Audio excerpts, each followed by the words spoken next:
Bonjour et merci d'être venus si nombreux pour cette table ronde autour de la mobilité.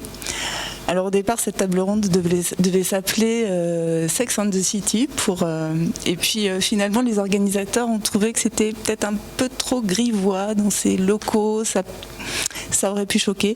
Mais l'idée c'était d'ouvrir la mobilité à tous les usagers. D'abord les femmes, mais pas seulement. Donc c'est pour ça que mobilité pour toutes et pour tous, finalement, c'est plus classique, mais ça correspond plus à l'idée des échanges qu'on va avoir ce matin. Donc pour discuter de ce sujet autour de la mobilité et des inégalités, on a 4 intervenants. Marie-Axelle Granier. Vous êtes chercheuse en psychologie sociale du développement, c'est ça. Anna Aguilera, chercheuse en socio-économie des transports. Yannick Lorty, chercheur en sciences économiques, avec une spécialité. L'évaluation des politiques. L'évaluation des politiques publiques. Et puis Christophe Gay, vous n'êtes pas chercheur, mais vous travaillez beaucoup avec des chercheurs. Vous êtes directeur de l'Institut Forum des Vies Mobiles et vous avez proposé de faire l'introduction de cette table ronde. Oui, voilà. Donc, je vous en prie. Merci.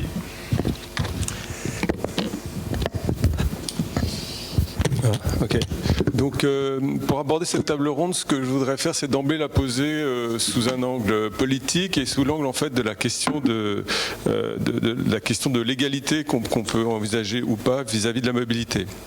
Donc, alors, dans nos sociétés occidentales, on peut dire que la mobilité est plus simplement une pratique, mais c'est aussi une valeur essentielle puisqu'elle est désormais sanctionnée ou reconnue par, au départ, l'article 13 de la Déclaration universelle des droits de l'homme, qui parle de droit à la circulation.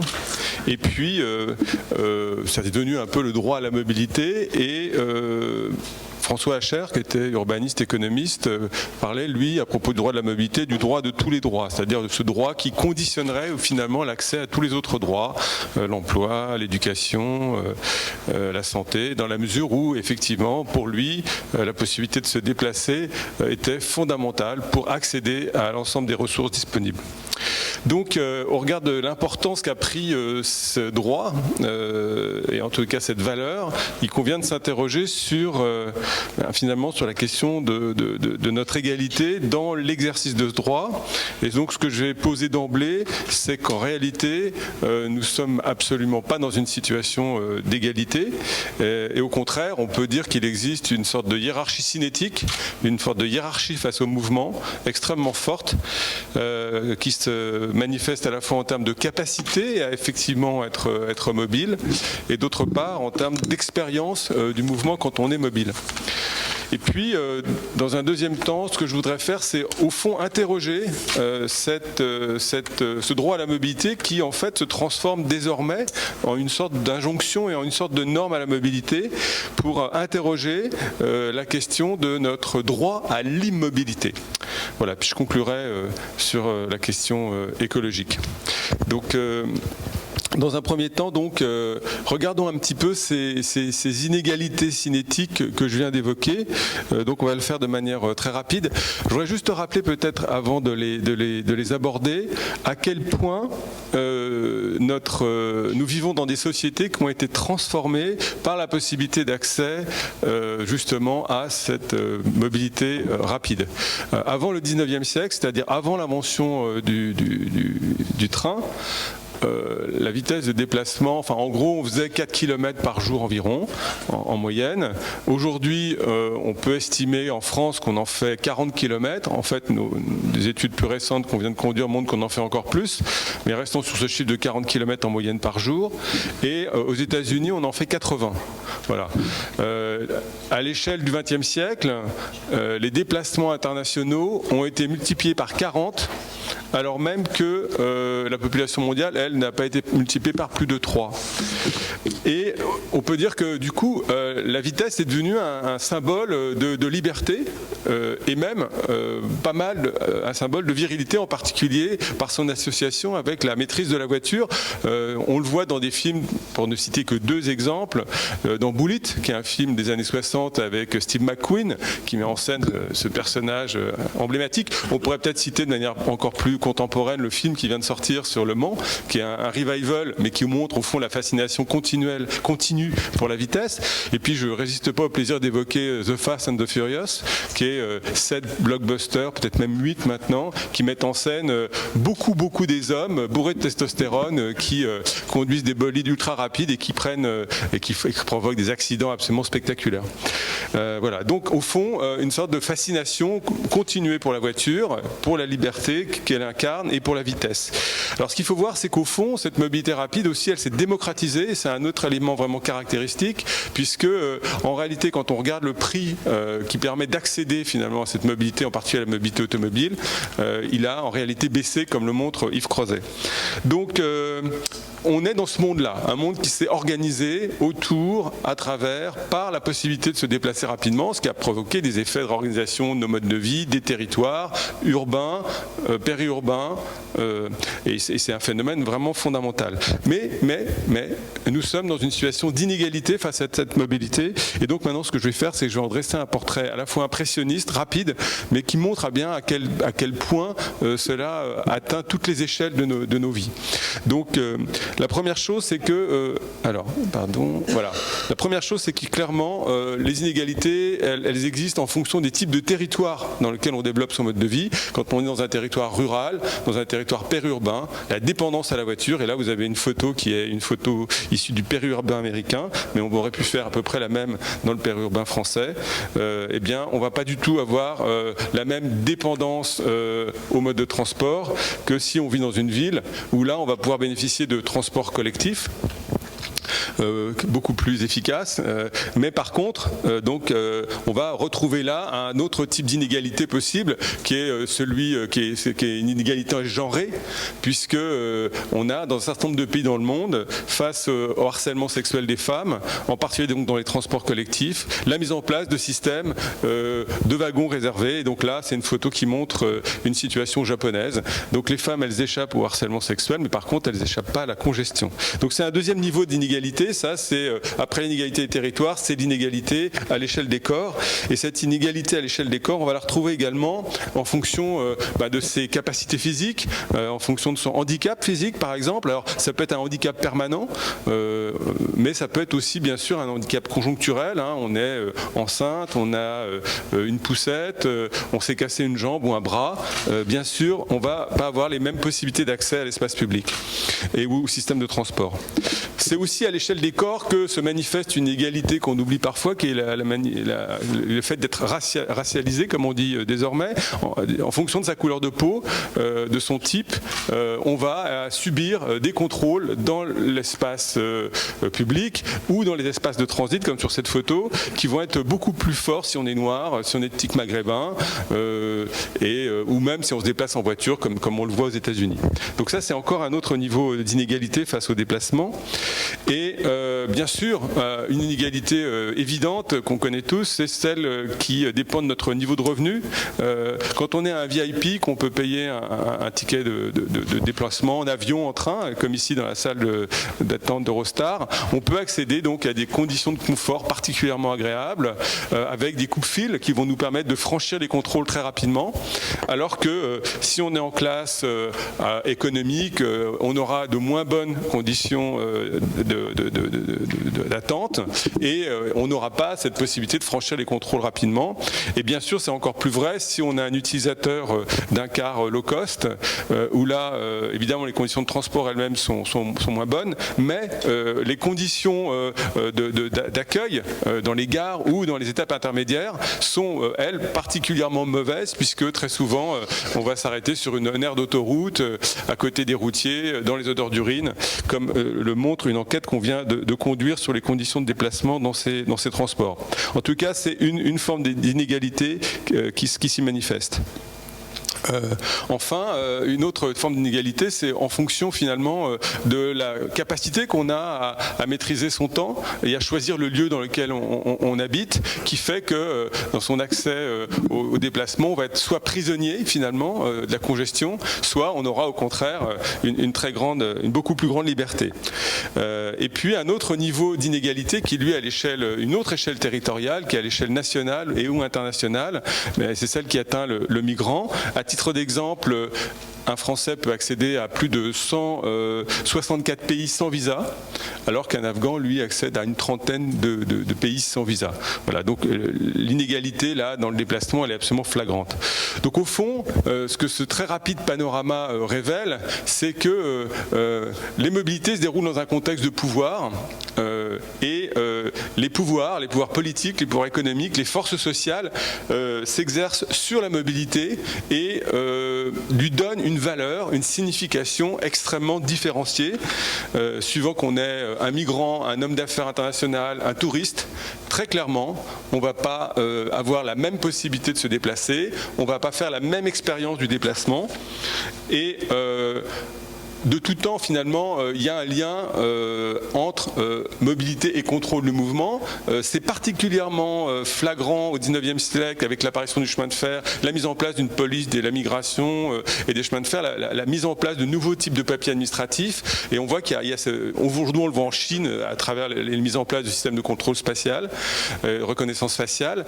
On voit qu'il y a un lien très puissant entre pouvoir et mobilité, et donc l'exercice de restriction sur cette mobilité. Tim Creswell, qui est un chercheur anglo-saxon, lui dit qu'il y a même un lien entre la mobilité des uns et l'immobilité des autres, et il envoie l'illustration dans l'espace Schengen, qui à la fois crée un espace de libre circulation, mais en même temps, par la barrière extérieure qu'il crée, va créer et renforcer la mobilité d'autres personnes.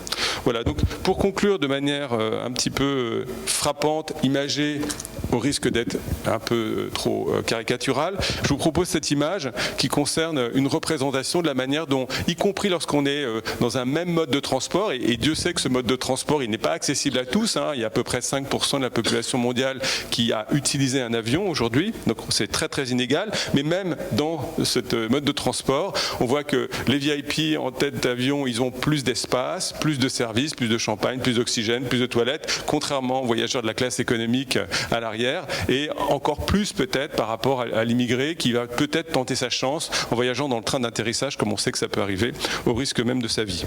Voilà. Donc ce premier temps de mon intervention pour rappeler qu'on est effectivement dans un monde extraordinairement inégal face à la possibilité de se déplacer.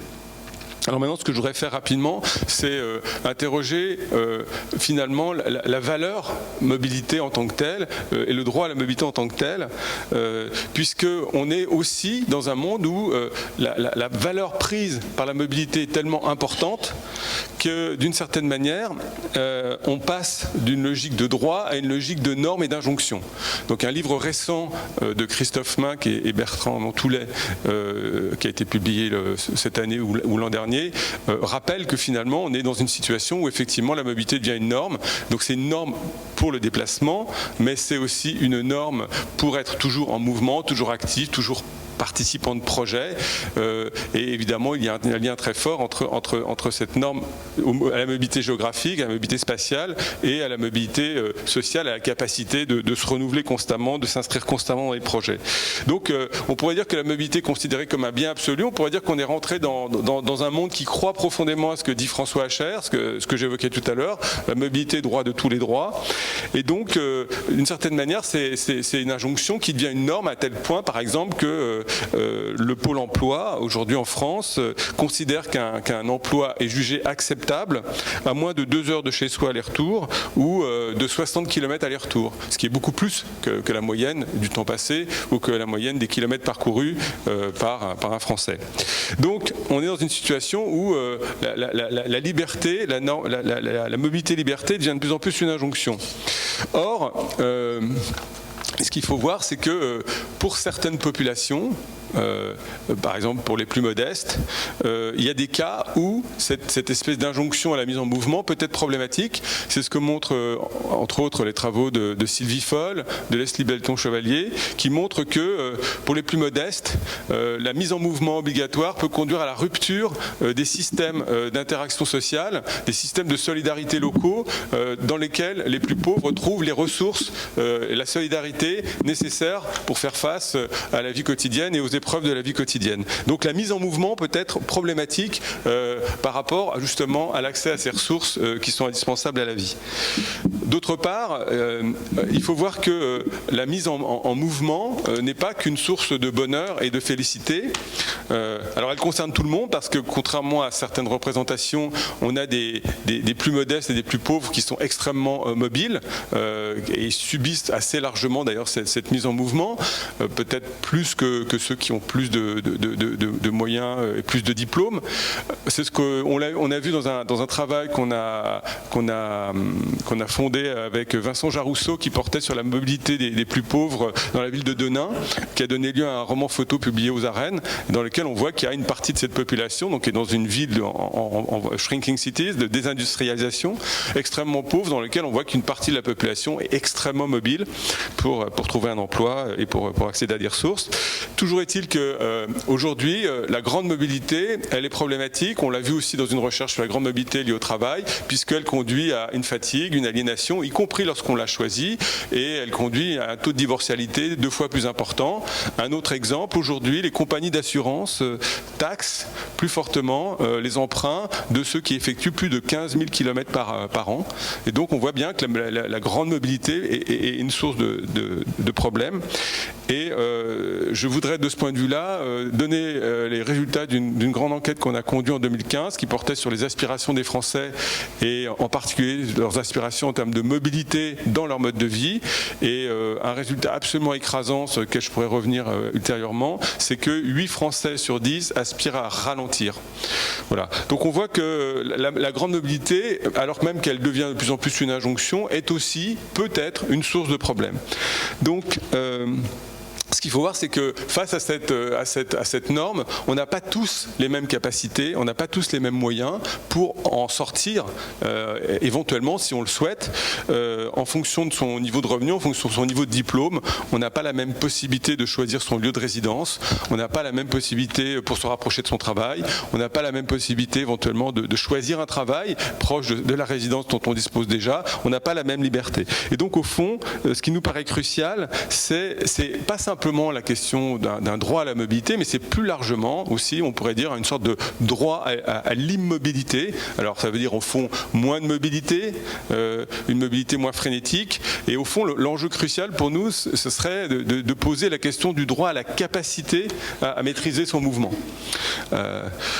Or, et ériger cette capacité à maîtriser ce mouvement peut-être en un nouveau droit.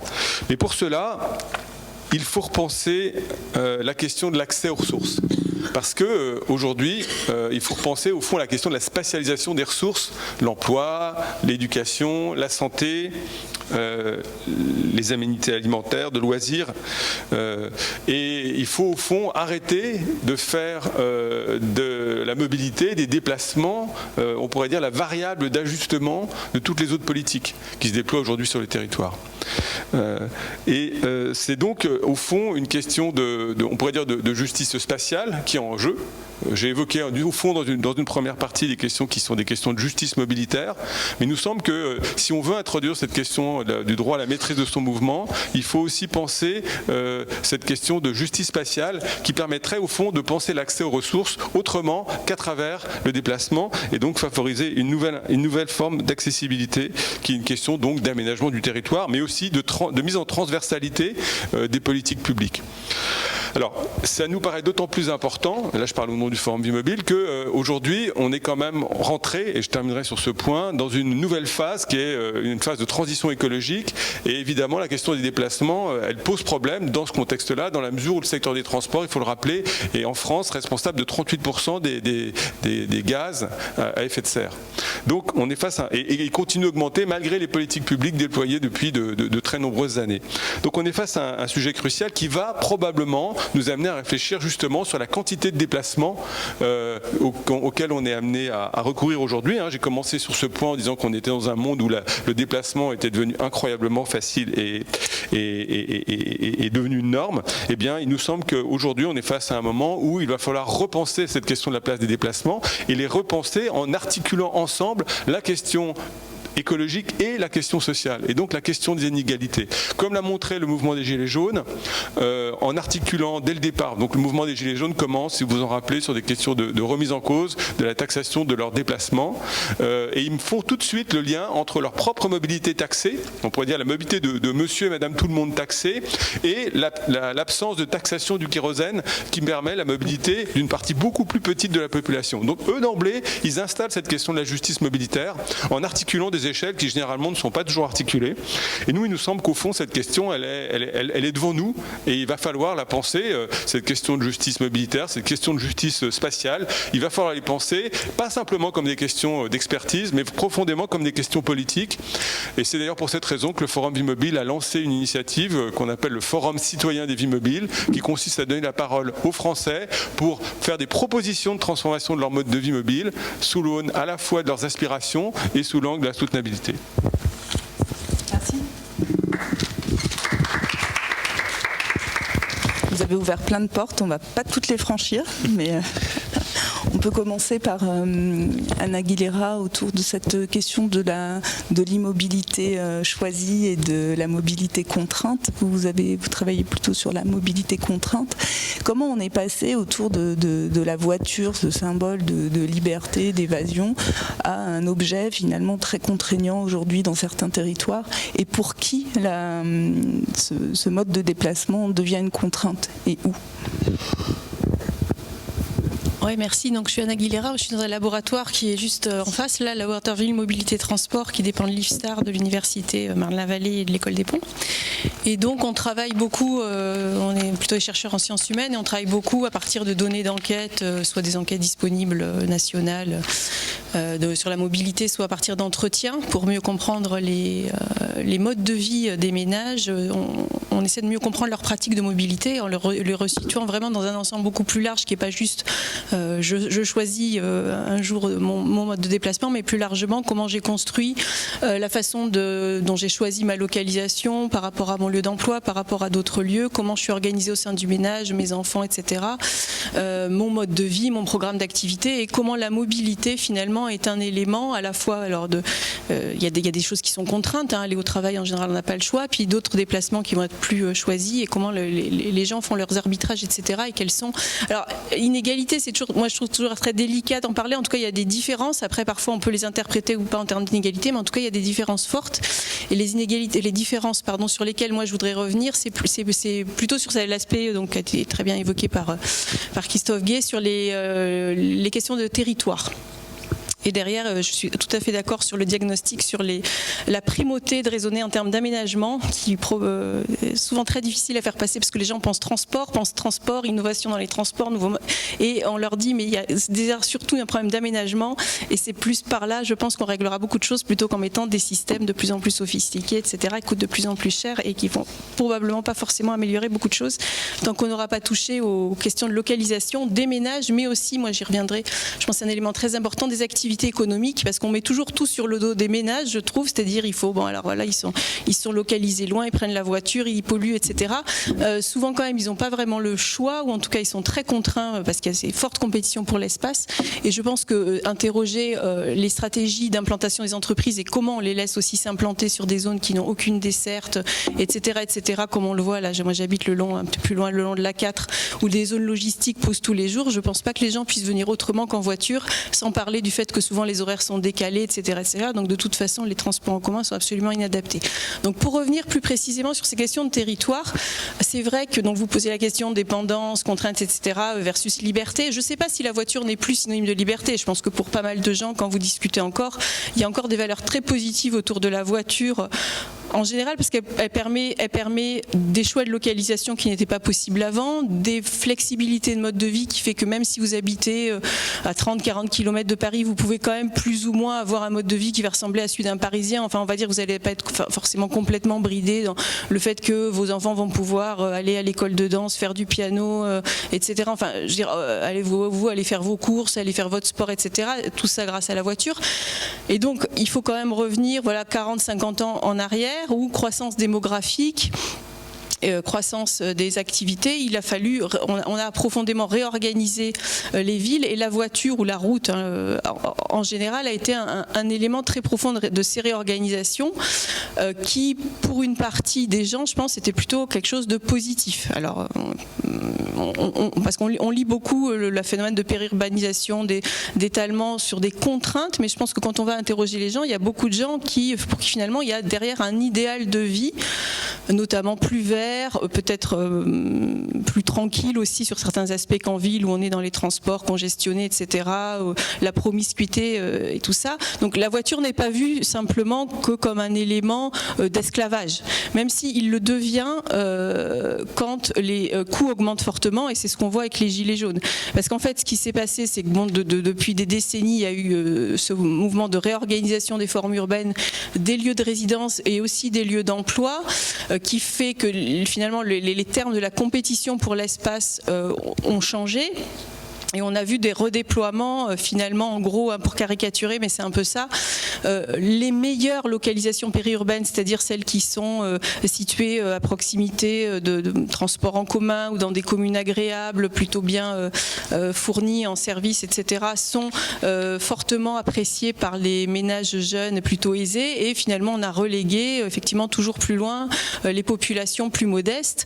La contrepartie étant que l'obligation finalement d'avoir une voiture est de plus en plus forte dans ces territoires qui sont surtout habités par des populations plus modestes. Il ne faut quand même pas oublier aussi que tout ce mouvement, je pense, on peut le voir aussi sur des aspects plus positifs, qu'il a permis de redynamiser plein de communes rurales qui périclitaient, de réouvrir des écoles. Enfin, finalement, il y a tout un mode de vie qui s'est réorganisé, qu'on remet en cause maintenant parce que effectivement, on a cette lecture environnementale et sociale, mais surtout quand même environnementale derrière. Mais voilà, il y a une situation dont on a hérité.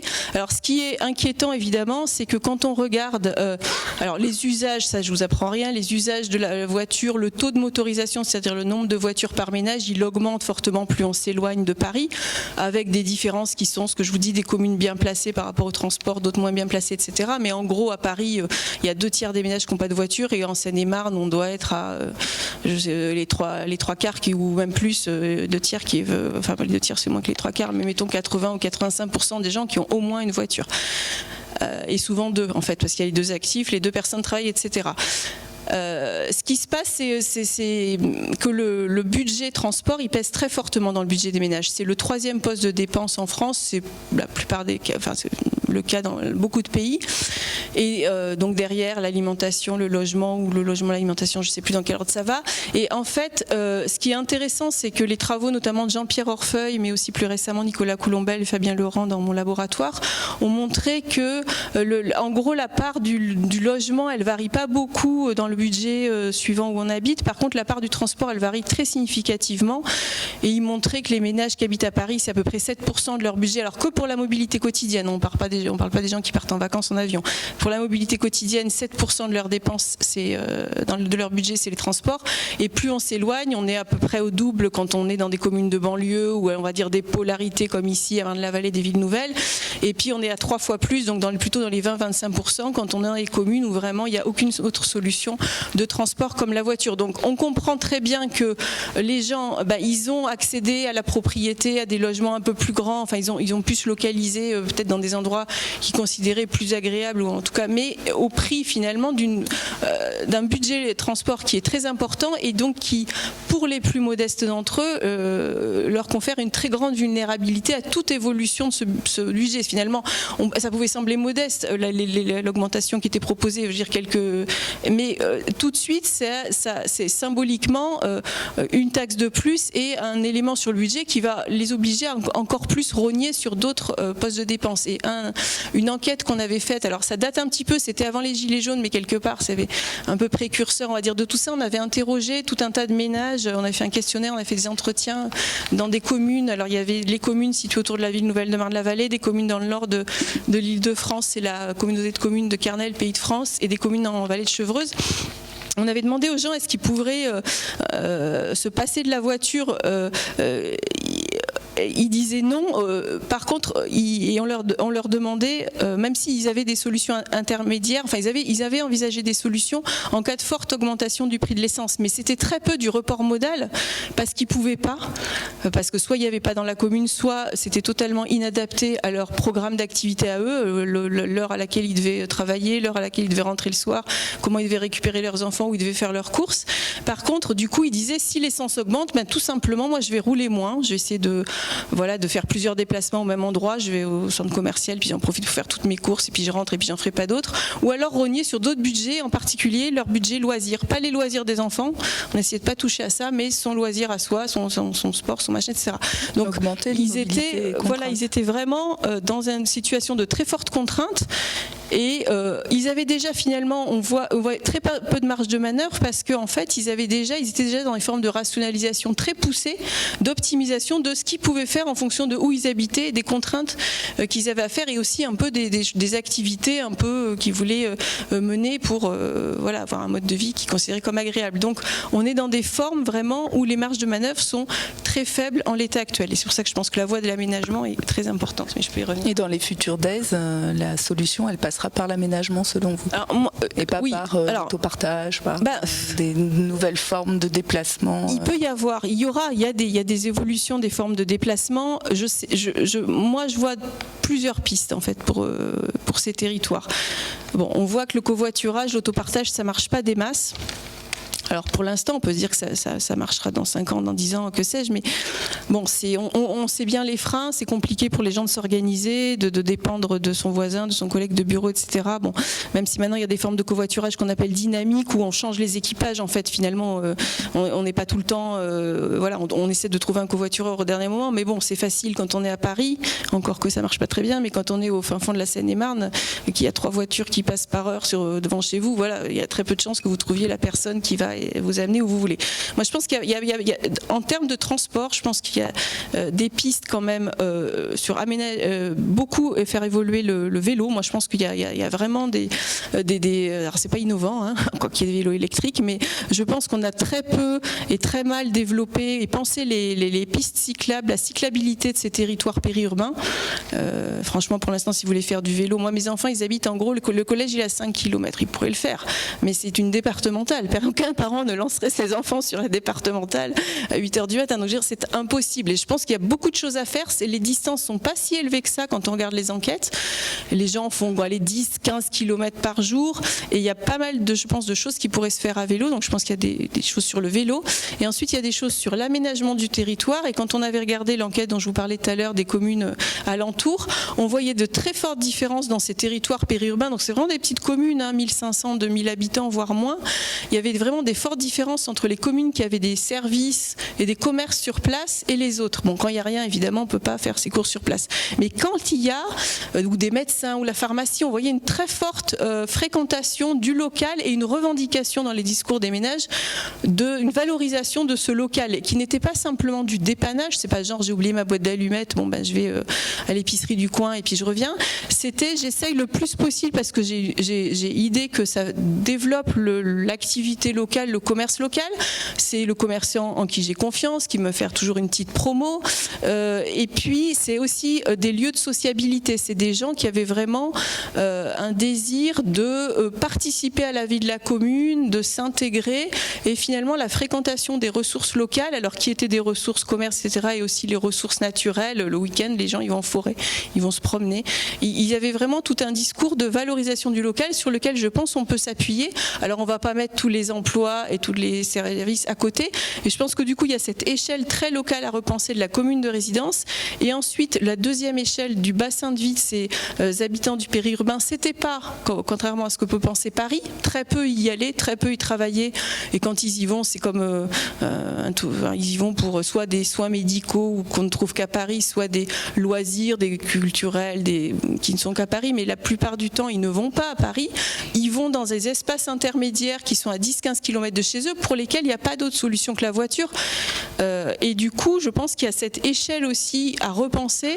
Et quand on voit, je pense qu'on n'est pas du tout dans cette dynamique-là, quand on voit les centres commerciaux poussés un peu partout, ou les zones logistiques, les zones d'emploi, on n'est pas dans cette réflexion-là d'articulation du trait local, du bassin de vie. Peut-être troisième élément, je pense peut-être un peu plus innovant, on va dire, je pense qu'il y a des formes de travail à repenser, je pense qu'il y a des choses à repenser du point de vue des entreprises, peut-être éventuellement remettre des formes de ramassage des salariés en place, des choses de mutualisation des gens pour aller au travail, parce que les déplacements domicile-travail sont encore quand même très importants dans le fait d'acheter une voiture et de rouler. Et peut-être des formes un peu plus intermédiaires alors on parle beaucoup du télétravail, on en parle depuis 40 ans, il ne se passe rien depuis 40 ans, ou en tout cas quelques grandes entreprises, quelques cadres, etc. On a regardé les chiffres, on a fait des enquêtes, on le prouve, c'est du télétravail très ponctuel, très partiel, beaucoup non inscrits dans le contrat de travail, donc informel. Par contre, je pense qu'il y a des formes d'installation de lieux de travail alternatifs, où ponctuellement, par exemple, il y a des expérimentations qui existent. Les gens peuvent, on en parlait à Rennes l'autre jour, après avoir déposé les enfants à l'école, rester 1 heure ou 2 à faire ses mails pour éviter les bouchons sur la route. Alors ça évite pas un déplacement, mais ça évite que tout le monde se retrouve au même endroit au même moment et quand même pollue pas mal dans ces bouchons. Ou c'est ce qu'on peut appeler des télécentres, mais plutôt ayant vocation à accueillir l'activité locale, des formes d'emploi qui sont de plus en plus auto-entrepreneurs, des petites structures, etc. Et je pense qu'il y a des formes aussi à repenser de ce point de vue-là, du point de vue de l'emploi et toujours du point de vue de l'aménagement du territoire. Donc on parle de mobilité. Vous, Yannick Lorty, vous parlez de motilité. Qu'est-ce que c'est que ça, la motilité ?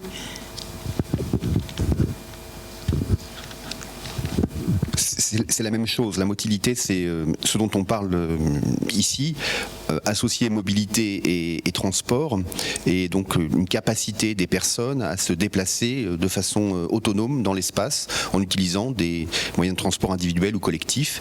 La motilité, c'est une notion utilisée beaucoup par des sociologues qu'ils empruntent à la biologie, et l'idée, c'est simplement de se démarquer d'autres concepts de mobilité, parce que à la fois dans le débat public et dans les travaux de recherche en sciences humaines et sociales, on parle aussi de mobilité sociale, on parle de mobilité géographique, on parle de mobilité professionnelle, on parle de mobilité résidentielle. Donc la mobilité n'est pas toujours associée en fait à la capacité à se déplacer dans l'espace. Et donc si on veut être clair, hein, c'est intéressant de se démarquer de ces autres mobilités qui renvoient à des problèmes différents en utilisant cette notion de motilité. Mais vous dites aussi que c'est une compétence qui combine un capital humain cognitif et un capital matériel. Oui, si on essaye simplement de se représenter ce qu'il y a derrière cette capacité, mais il y a à la fois du savoir. Je me déplace parce que je sais conduire une voiture, par exemple, parce que je sais utiliser des réseaux de transport collectifs. Il y a du savoir. Il y a aussi parfois des barrières psychologiques dans le fait d'utiliser ou pas ces moyens de transport. Et puis, il y a aussi un capital matériel, il y a un coût, on l'a évoqué, derrière le fait d'acquérir un véhicule personnel, qu'il soit une voiture ou un deux roues, ou derrière le fait de se déplacer quotidiennement pour aller à son travail. Donc tous les déplacements pendulaires entraînent effectivement un coût, donc il y a une dimension économique derrière cette capacité à se déplacer, et on peut effectivement l'étudier en tant que phénomène économique. Et vous convoquez cette notion pour expliquer, donc, dans le cadre d'une étude que vous avez menée sur la difficulté pour les jeunes, c'est ça, hein, la difficulté pour les jeunes qui ont déjà des difficultés d'insertion pour décrocher le permis de conduire. Là, l'accès au permis de conduire est aussi inégal du point de vue de la motilité. Oui, on s'intéresse, nous, à l'évaluation de différentes actions publiques, donc notamment dans le domaine de l'accès à la mobilité. Et il est vrai que les pouvoirs publics, l'ensemble des décideurs publics, considèrent que ce problème d'accès à la mobilité routière, disons, ou l'accès au transport collectif, relève d'une action publique, relève d'un problème de politique publique, parce que pour certaines catégories de population, donc on se représente les jeunes qui sont à la fois éloignés de l'emploi et de l'école, la représentation des pouvoirs publics est effectivement que le fait de ne pas accéder à des moyens de transport individuels ou collectifs est un problème dans la trajectoire d'insertion des personnes.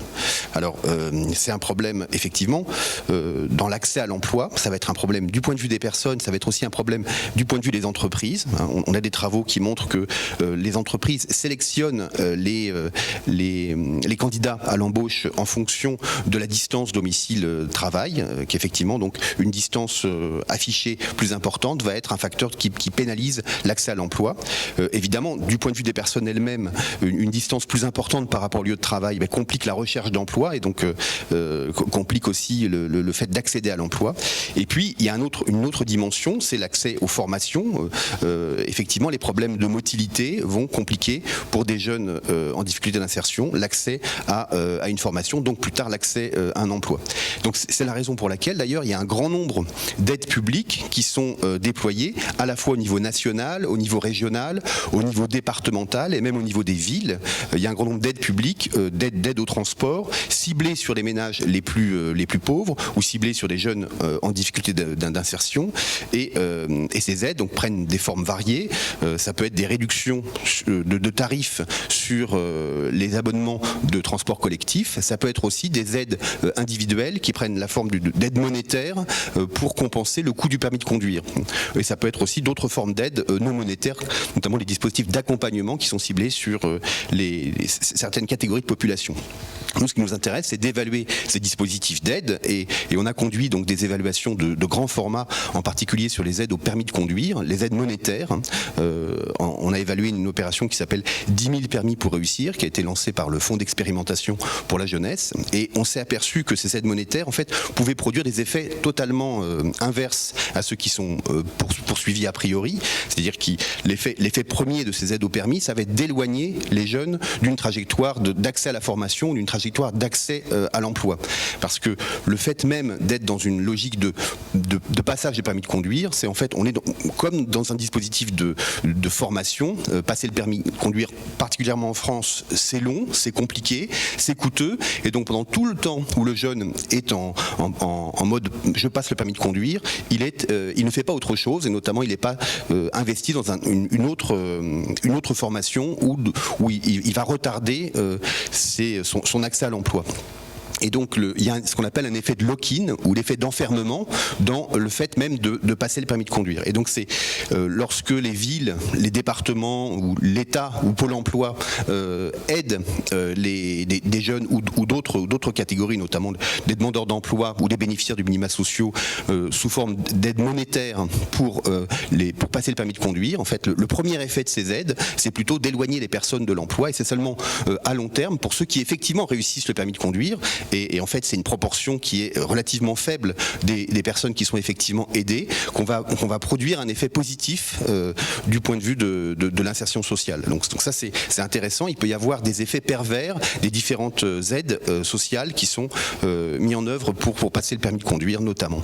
J'imagine que les collectivités, l'État ont dû être extrêmement déçus des résultats que vous avez présentés. Et quelle a été la réaction? Les aides vont diminuer? Alors, on n'a pas uniquement fait cette évaluation-là sur les 10 000 permis pour réussir. On a aussi fait d'autres travaux sur des dispositifs locaux qui existent aujourd'hui un peu partout en France, dans toutes les villes ont effectivement notamment des mesures d'accompagnement ciblées sur les jeunes en difficulté d'insertion pour les aider dans leur mobilité quotidienne. Donc on a évalué aussi d'autres dispositifs à caractère, disons, plus territoriaux, plus locaux. Et puis puis, on est actuellement en train d'évaluer encore un autre dispositif qui, lui, a un caractère national et expérimental, qui s'appelle le service militaire volontaire. Donc, c'est un dispositif d'accompagnement et de formation ciblé également sur des jeunes en difficulté d'insertion. Et c'est le seul dispositif d'accompagnement et de formation qui est assorti du passage du permis de conduire. C'est-à-dire dans la formation service militaire volontaire, il y a un passage intensif, une préparation intensive au passage du permis de conduire. Et donc c'est assez intéressant de comparer les résultats de toutes ces évaluations parce qu'elles nous disent des choses sur comment mieux aider les personnes les plus vulnérables dans l'acquisition de cette capacité de mobilité. Et ce qu'on montre, c'est qu'il vaut mieux que les aides soient plutôt les plus courtes possibles dans le temps pour éviter cet effet de lock-in dont je parlais, et il vaut mieux aussi qu'elles soient relativement intenses en contenu pour éviter aussi d'autres effets négatifs, pour que l'aide ait un véritable contenu. Et donc ça plaide plutôt pour des aides qui sont relativement intensives, notamment donc pour des dispositifs de formation au permis de conduire qui ont un caractère très compact, ramassé dans le temps, de façon à réduire cet effet d'enfermement lié à la formation. Donc ça c'est intéressant du point de vue des politiques publiques. C'est attention, il ne s'agit pas de dire il faut aider à la mobilité, il y a aussi toute une série d'autres questions, c'est comment bien aider à la mobilité, et on voit qu'en évaluant des dispositifs d'aide, on sait dire des choses aussi sur, on sait produire des recommandations sur comment mieux aider les populations les plus fragiles. Et vous proposez aussi de revoir éventuellement l'examen lui-même du permis de conduire.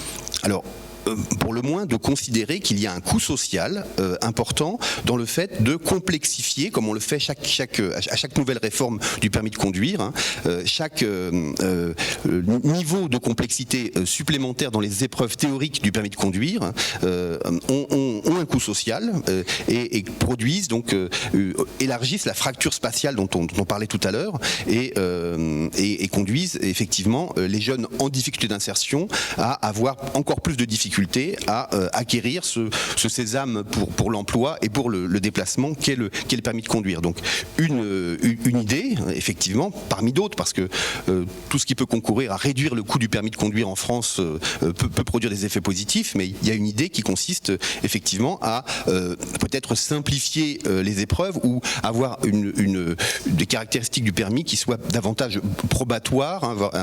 Aujourd'hui, les jeunes qui passent le permis de conduire ont moins de points, ont 6 points au lieu de 12, et on peut imaginer des formules qui soient des formules d'acquisition du permis de conduire peut-être moins durables ou plus souples, comme c'est le cas dans beaucoup d'autres pays, de façon à faciliter l'insertion des jeunes les plus éloignés de l'emploi. Et vous ne craignez pas qu'il y ait davantage d'accidents ? Si, bien sûr, mais ça c'est vraiment complètement autre chose. Je veux dire, aujourd'hui, on pense que le durcissement des conditions de passage du permis de conduire est nécessaire du point de vue d'arguments de sécurité routière. Donc ça, c'est tout à fait, bien sûr, audible et important. Mais en même temps, plus on durcit les épreuves du permis de conduire, plus il y a des jeunes, plus il est difficile pour les jeunes de le réussir, et plus il y a de jeunes qui ne vont pas passer le permis de conduire ou pas le réussir. Et donc plus on va encourager indirectement des conduites déviantes, qui est je conduis sans permis et sans assurance, avec un coût également du point de vue de la sécurité routière. Donc il y a un problème d'arbitrage entre différents coûts, et on peut imaginer bien sûr que la conception même de l'ensemble des épreuves de passage du permis de conduire intègre les effets économiques et sociaux qui sont derrière les difficultés de réussite du permis. Alors Marie-Axelle Granier, vous travaillez sur la sécurité routière. Est-ce que pour vous ce serait une bonne idée de baisser l'exigence de l'examen du permis de conduire ? Forcément, je vais dire non. Non, pas forcément. Non, mais si, forcément. La difficulté qu'on a avec l'épreuve du permis de conduire, c'est que déjà, ce qu'on constate, c'est que a priori, elle n'empêche pas les accidents de la route, de toute façon, puisque les jeunes sont surreprésentés parmi les accidentés, notamment mortels, par rapport à leur proportion dans la population, alors que ces jeunes-là ont ont eu leur permis de conduire. Donc a priori, ça veut dire déjà que les compétences qui sont évaluées au moment du permis ne suffisent pas à prémunir de comportements à risque. Ensuite, ce que j'entends, et là je suis tout à fait d'accord, c'est sur l'épreuve théorique même du permis de conduire, où il y a une complexification, une complexité des questions même qui sont posées, qui rend ces questions totalement incompréhensibles pour n'importe qui, et dont on ne comprend pas l'intérêt qu'elles soient aussi complexes, d'ailleurs, dans la façon dont elles sont posées au moment de l'épreuve du code de la route. Il y a des recherches en ce moment au LESCO qui sont sur les déficients auditifs, par exemple, et qui montrent que de rendre dynamique la scène qui est montrée, la situation qui est montrée par rapport aux questions posées à l'épreuve théorique, améliore grandement la capacité des individus à répondre à la question. Donc il y a une complexification qui ne sert à rien finalement, et totalement inutile des questions au niveau théorique, et qui met certainement en difficulté un certain nombre de populations au moment de cette épreuve-là. Ensuite, la question sur l'épreuve pratique, elle est d'un autre ordre. Je pense que ce qu'il faut là sur l'épreuve pratique, ce à quoi il faut réfléchir, c'est est-ce qu'on évalue bien les compétences qui sont utiles à évaluer pour ensuite mettre ces individus dans le système routier. C'est les compétences qui sont évaluées au moment du permis de conduire sont des compétences qui portent énormément sur la maîtrise même du véhicule, donc des compétences plutôt techniques, tout ce qui est passage de vitesse, compréhension des éléments à l'intérieur du véhicule, et qui portent beaucoup moins sur les capacités d'auto-évaluation de son comportement face à certaines situations et face à certaines influences sociales, et des capacités d'interaction avec les autres usagers. Alors que c'est celles-là qui sont finalement les plus importantes. Est-ce que ça pourrait expliquer pourquoi les jeunes filles réussissent moins bien l'épreuve pratique que les jeunes hommes? Oui, ça fait partie là-dessus. Ouais, ça fait partie des explications potentielles. Alors on n'a pas encore les résultats puisque notre recherche est en cours, mais le fait que les épreuves du permis de conduire soient beaucoup plus sur les éléments de maîtrise du véhicule que sur les éléments de sécurité finalement, et de compétences de sécurité et de compétences sociales, fait partie des éléments qui explique la difficulté des filles à obtenir leur permis. Pour l'instant, ce qu'on constate avec les seuls petits chiffres qu'on a, c'est que on a un écart de 10 points entre la réussite des hommes et la réussite des femmes à l'épreuve pratique du permis de conduire. On n'a pas de différence sur l'épreuve théorique, mais on en a bien une sur l'épreuve pratique. Elle est de 10 points. De la voiture en plus. De la voiture. 10 points sur le permis B, donc la voiture, l'automobile, et 14 points sur le permis moto. Si on regarde bien sur le permis moto, on a l'impression comme ça que les filles réussissent mieux l'épreuve pratique du permis moto, mais c'est parce qu'avant, elles ont été extrêmement filtrées sur l'épreuve plateau du permis moto, qui est exclusivement sur la maîtrise du véhicule. Apparemment, il y a une question au fond depuis un moment. J'ai une question, est-ce que vous avez des éléments de comparaison internationale? Parce qu'en fait, là, la question, est-ce que le permis il est plus difficile à avoir en France que finalement nos voisins allemands ou nos voisins, j'allais dire même en Angleterre? Est-ce que cet aspect finalement à la fois technique, sécurité, et ce rapport à la sécurité, est-ce qu'on est plus sévère en France? Est-ce qu'on apprend en conduisant? Et enfin voilà, c'est ces questions qui m'interpellent par rapport à ce que vous évoquiez sur l'insertion. Je trouve que les données sur cette problématique, on sait que socialement c'était un vrai sujet, et on voit bien, c'est intéressant cette problématique d'éclairage des politiques publiques. On voit que dans le CPF, maintenant, on va pouvoir financer notre permis de conduire avec le CPF. Ça pose donc des tas de questions sur comment est-ce que, voilà, cette formation, et est-ce qu'elle est plus difficile en France qu'à l'étranger? Enfin, je pense que c'est très difficile à comparer comme ça, parce que les épreuves même de la formation, les épreuves même qui sont évaluées, enfin les compétences qui sont évaluées et la formation et son contenu même ne sont pas les mêmes. Donc je ne sais pas si Yannick, tu as des éléments. Oui. Est-ce qu'il y a plus d'accidents chez les jeunes à l'étranger? Oui. Est-ce qu'on apprend mieux ou moins bien? Enfin, voilà, Oui. Si on veut aller vite, on peut dire que moi je pense qu'il y a assez peu de différences entre les principaux pays d'Europe. Par contre, il y a des différences intercontinentales massives dans les difficultés d'accès au permis de conduire. Il y a des différences donc dans les pays du Nord entre États-Unis, Europe, et puis il y a des différences entre beaucoup de pays du Sud et les pays du Nord. Dans les pays du Sud, dans beaucoup de pays d'Afrique, c'est évidemment très rapide et très simple d'obtenir le permis de conduire. Mais ça, c'est associé bien sûr à une défaillance de la sécurité routière en général. Mais il y a des différences intercontinentales tout à fait importantes en matière d'accès au permis de conduire. Donc la solution européenne qui est de complexifier régulièrement les épreuves théoriques du permis de conduire n'est sans doute pas une solution. C'est pas la solution mondiale en fait. Il y a d'autres pays qui ont choisi d'autres solutions, notamment les États-Unis. Et Marie-Axelle Granier, vous avez également travaillé sur les accidents et les différences entre, pareil, selon les sexes, les hommes ont plus souvent des accidents que les femmes, oui. et en même temps les hommes réussissent plus facilement le permis de conduire. Est-ce que tout ça finalement n'est pas lié à la même explication Oui. Alors bon, sur la différence de sexe dans les accidents, il faut savoir que au niveau global de l'accidentalité routière, 75% des tués sur la route sont des hommes, alors qu'ils représentent 50% de la population. Ça c'est au niveau global, quel que soit le mode de déplacement. Si on s'intéresse aux automobilistes, on est à 80% d'hommes parmi les tués. Et si on est sur les jeunes conducteurs, on est à 85%. Donc ça veut dire que pour 10 jeunes conducteurs tués sur la route, il y en a 8,5, donc il y en a un, il en reste la moitié, qui sont des hommes. Ce qui montre forcément, les choses sont bien faites, il y a à peu près 50% d'hommes dans la population, heureusement. Donc il y a une extrême surreprésentation des hommes parmi les tués sur la route. Donc la question est de savoir pourquoi.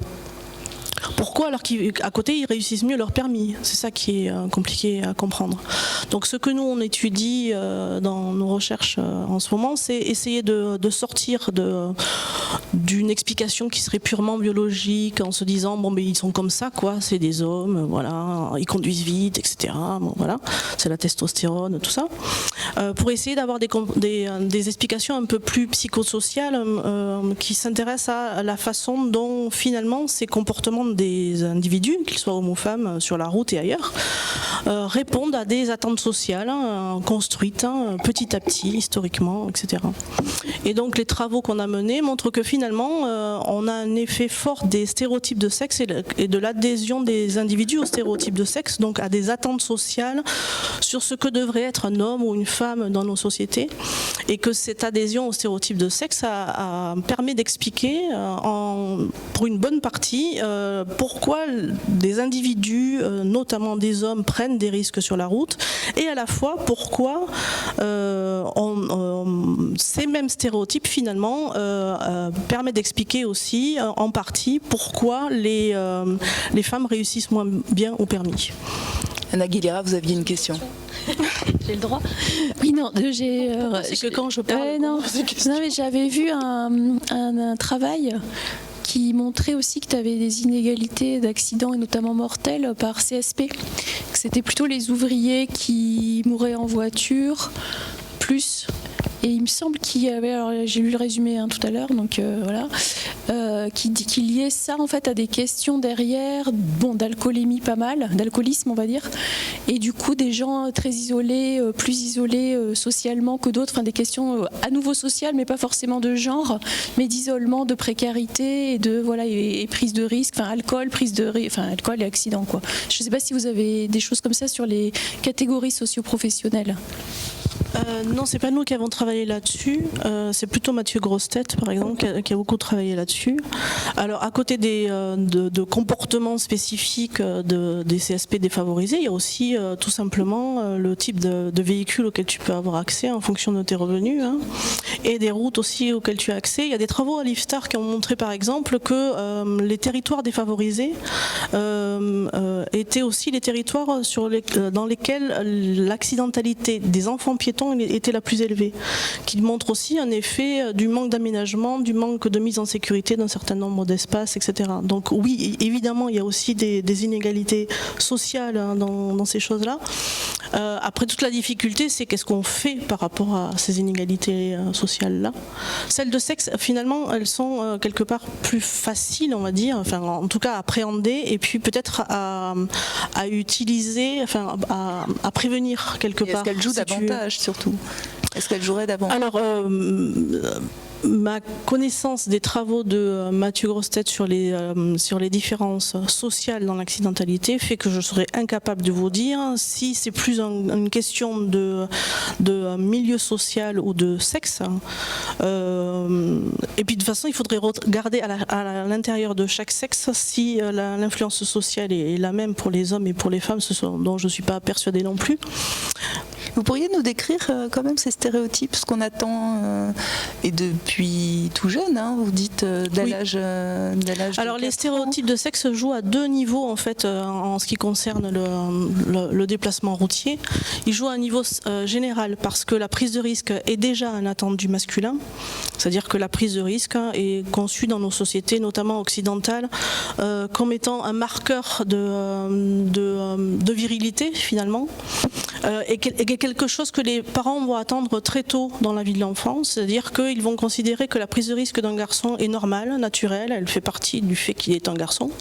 Donc ils vont avoir tendance à la laisser advenir et même à l'encourager quand elle n'existe pas, parce que c'est une preuve de sa virilité, alors qu'elle est considérée comme non naturelle chez la fille, donc elle va être beaucoup plus encadrée et beaucoup plus éduquée. On va éduquer beaucoup plus la fille à éviter de prendre des risques inconsidérés et à réfléchir à son comportement, à le contrôler, etc.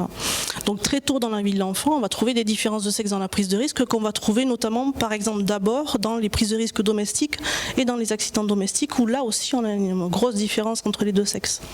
Donc il y a un effet comme ça au niveau général même de stéréotypes de sexe généraux qui vont affecter la prise de risque routière comme d'autres types de prise de risque. On a une différence de sexe générale dans la prise de risque, qu'elle soit physique ou en termes de paris, etc. Les hommes ont tendance à s'engager dans des comportements à risque, même s'ils sont sûrs de perdre, et les femmes d'éviter le risque, même si elles sont sûres de gagner dans cette prise de risque. Donc ça, c'est un effet général finalement des stéréotypes de sexe. Le problème dans le risque routier, c'est que va s'ajouter à ça des stéréotypes de sexe qui sont directement liés à la conduite.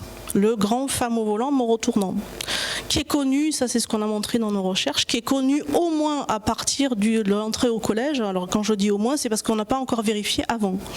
Mais dès l'âge de 11 ans, les enfants ont déjà dans la tête que la compétence de l'homme à conduire est naturelle. Elle fait partie de lui, et que c'est parce qu'il a cette compétence naturelle à conduire qu'il peut se permettre de prendre des risques, parce que justement il en a les compétences. Et à l'inverse, la femme est vue comme naturellement incompétente et donc obligée d'être prudente à cause de cette incompétence. Donc la prise de risque là est vue comme un signe de compétence à la conduite, la compétence elle-même étant vue comme un signe de masculinité. Donc on a un double effet qui se coule finalement des stéréotypes, à la fois la prise de risque comme un signe général de masculinité et la prise de risque au volant qui est un signe de compétence et de masculinité aussi. Comme le disait un sociologue américain, finalement, la prise de risque au volant est pour les hommes un moyen pas cher, qui ne demande pas de compétences, d'intelligence particulière ou de capacité physique particulière, un moyen facile pour les hommes de prouver qu'ils sont des hommes. Voilà. Et à partir de là, on peut commencer à comprendre pourquoi on a ces différences entre les deux sexes dans la prise de risque. Ça, c'est un côté. Et cette représentation de la femme comme naturellement incompétente est quelque chose qui les pénalise dans l'accès au permis, parce que à la fois ça crée un sentiment d'incompétence au volant qui arrive très tôt dans la vie des filles, et Et ces stéréotypes ont tendance à imprégner aussi évidemment les pratiques des formateurs au permis de conduire, qui ont tendance à interpréter très différemment les erreurs des garçons et des filles en fonction de ces stéréotypes-là. Les erreurs des garçons, par exemple, quand on leur propose un portrait dont on change juste le sexe de l'individu, les erreurs d'un garçon au moment de l'examen sont vécues et sont interprétées comme un effet du stress lié à l'examen lui-même, alors que les erreurs des filles sont liées à une anxiété générale qui fait partie de la fille. Et ça, les dernières recherches qu'on a menées montrent bien que cette anxiété au volant est un stéréotype de sexe aussi. Et donc, cette anxiété au volant des filles est interprétée par les formateurs comme quelque chose qui est lié à leur nature et qui va les obliger à avoir beaucoup plus d'heures de permis pour arriver à la gérer. Donc les formateurs eux-mêmes partent du principe même que à cause de leur vision de la capacité naturelle des hommes à conduire, 20 heures de leçon va suffire largement, mais à cause de l'incompétence naturelle des femmes et de cette anxiété au volant, vont conseiller beaucoup plus d'heures de conduite aux filles. Et si les formateurs sont des femmes ? Le problème, c'est ça? Non, ça ne change absolument rien. Elles ont exactement les mêmes stéréotypes. Voilà. Bon, dans les Future Days, tout ça va exploser, puisque les stéréotypes sont en train de changer, donc on peut imaginer que ça va... Alors les recherches qu'on a montrées, elles sont assez récentes et ça ne bouge pas. Et en plus, comme ils sont... on est tous imprégnés de ces stéréotypes-là. Quand on voit que des enfants à 11 ans vous tiennent déjà ce discours-là, je ne vois pas très bien ce qui va les faire changer, à moins que nous, on se donne les moyens en tant que formateurs, en tant qu'organisme, etc., au niveau de la communication générale qui est fait, de déconstruire ces stéréotypes. Vous aviez une question? Oui, mais ça rejoint un petit peu ce que vous venez de dire. C'est-à-dire que si je comprends bien, au permis de conduire, l'épreuve où on ne voit pas le genre, les femmes et les hommes réussissent de la même manière, et l'épreuve où l'inspecteur voit le genre, il reproduit les stéréotypes de genre, et plutôt que de se dire la femme est plus prudente, je devrais lui donner plus le permis, il reproduit ces inégalités-là. Oui, parce que la prudence des femmes au volant est un signe d'incompétence. Oui. Voilà.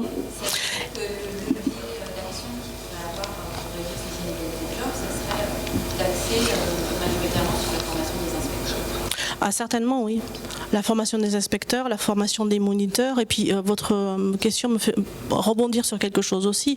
À côté de cet effet général des croyances sociales sur l'état d'esprit dans lequel arrivent les filles au volant, on a aussi au moment de l'examen, et ça c'est les prochaines recherches qu'on va mener qui portent là-dessus, ce qu'on appelle l'effet de menace du stéréotype, qui a déjà été beaucoup montré par exemple à l'égard des mathématiques, où il suffit de dire à des filles, alors c'est pas que les filles, il y a un effet par exemple de tous les stéréotypes sur la couleur de peau par exemple ont le même effet.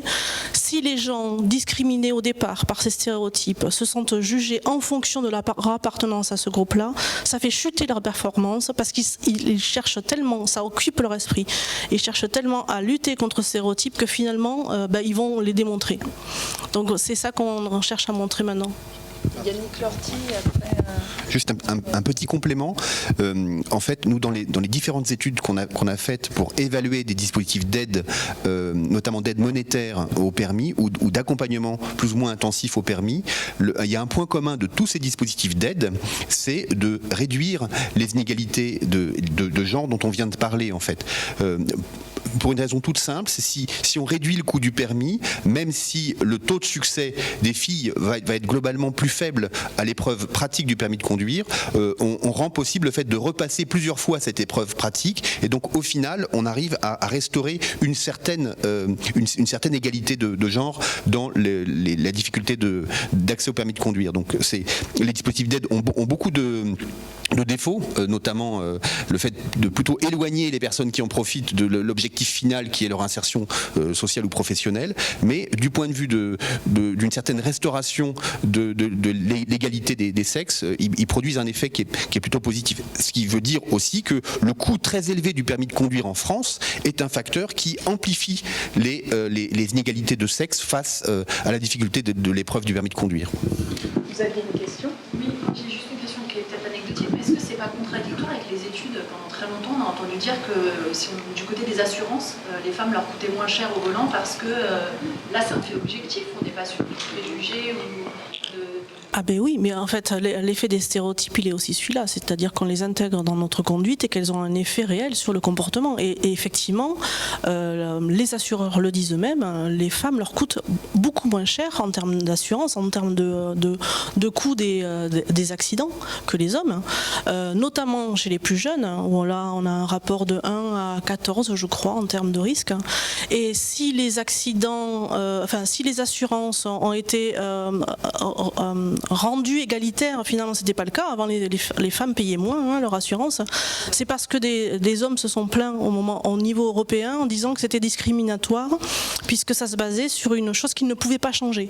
C'est aussi pour ça que c'est intéressant d'arriver à montrer que c'est des constructions sociales, parce que si c'est pas biologique mais construit socialement, dans ces cas-là on peut le changer, on peut travailler dessus. Voilà. Et effectivement, le gros problème de ces différences de sexe dans la difficulté de formation, c'est bien l'accès au permis et l'accès à l'emploi derrière, et la difficulté que ça entraîne pour les femmes, alors notamment celles qui sont les plus éloignées des centres-villes, qui sont seules avec des enfants, etc. Il y a le Sénat, pour une fois, ils ont fait des choses bien, ils ont fait un très beau rapport sur femmes et automobiles qui traite justement toutes ces questions-là. C'est la délégation au droit à l'égalité hommes-femmes du Sénat qui a fait ce rapport-là en 2016, qui traitait ces questions-là et qui notamment donne des exemples de ce qui a été mis en place, je crois que c'est par le Secours populaire, je suis pas sûre, tout ce qui est garage solidaire, tout ce qui est formation, conduite, formation au permis solidaire, etc., pour essayer de changer ça. Et alors si on rajoute à ça, à cette difficulté des femmes à accéder au permis, tous les sentiments de vulnérabilité et d'insécurité que ressentent les femmes dans les transports en commun, où elles se retrouvent contraintes, puisque justement elles ont moins accès à un mode de déplacement indépendant finalement, ça commence à faire beaucoup, on va dire. Voilà. Alors dans les futurs DES, il y aura peut-être une voiture autonome. Alors je suis obligée de vous dire par honnêteté que tous les intervenants sur ce plateau n'étaient pas emballés à l'idée de parler de la voiture autonome, qui reste quand même quelque chose de très abstrait. Mais bon, c'est aussi la commande de cet atelier. Vous aviez une question ? Justement, concernant le problème du véhicule autonome, ça pose la question de la responsabilité aussi. En cas d'accident, c'est quelque chose qui ressort souvent. Oui. Tout à fait, il y a cette question-là. C'est pour ça que justement les politiques plutôt au niveau de la société, on est un peu réfractaire justement à l'instauration des véhicules autonomes quelque part aussi. Il y a cette question-là, il y a la question technologique aussi.